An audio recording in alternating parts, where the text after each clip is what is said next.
course, thank Chairman Micah for joining us this morning. Thank him for his tireless work on this issue. He and his leadership did the Sitting on Your Assets report prior to the 112th Congress, and we appreciate him being here. First, let me say the federal government wastes billions of dollars every year on underutilized, unused, vacant buildings just like this one. This administration has said this issue is a priority, yet neither GSA Acting Administrator Tangerlini nor the current head of the Public Building Service, Ms. Chero, are here today. While I appreciate Mr. Perez joining us, work on this project, I'm troubled that the new GSA leadership could not make time to be here with us today. This is the fourth hearing in a vacant building this Congress. We held two in the vacant annex of the old post office and most recently at the vacant Cotton Annex. The post office annex sat vacant for more than a decade, and a developer was only selected to redevelop that site earlier this year. The Cotton Annex sat empty for more than 5 years on land valued at $150 million. This is an area that has nearly, or maybe possibly more than 5 million square feet of leased space, yet these buildings are going vacant, undeveloped, and underutilized. GSA still has not decided what to do with this building. Today we're in Georgetown Heating Plant. This building has sat vacant for more than a decade, costing the taxpayers over $3.5 million, but those costs don't account for the lost opportunities. This building sits in one of the more expensive real estate areas in the nation's capital, surrounded by development and waterfront. Yet until last November, none of these properties were on the government's list of excess properties. The government has a list of 14,000 properties, and many of these properties that we continue to hold hearings at aren't even on that list.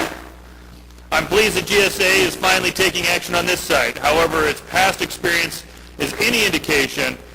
The question is, will the taxpayer get the highest return possible on the valuable property? Just 2 years ago, GSA sold a high-value asset in the middle of Bethesda, Maryland, for only pennies on the dollar.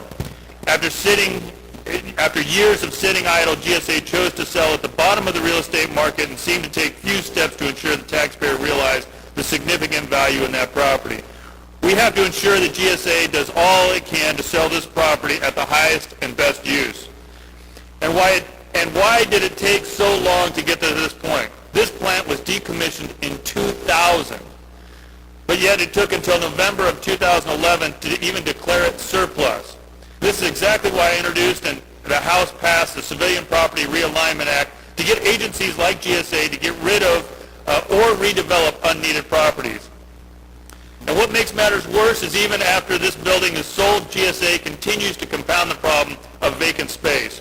For every step forward, GSA seems to take two or three steps back, while GSA is finally selling this property.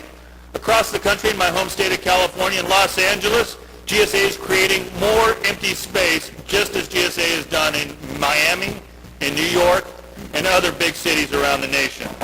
GSA plans to build an unneeded $4 million courthouse in Los Angeles and then abandon a functioning courthouse 6 times as large as this Georgetown building. It seems for every vacant building finally sold by GSA, they continue to create even more wasted space. And despite our budget deficit and despite even the direction of President Obama's own real property directive in 2010, GSA continues to operate as if it's business as usual.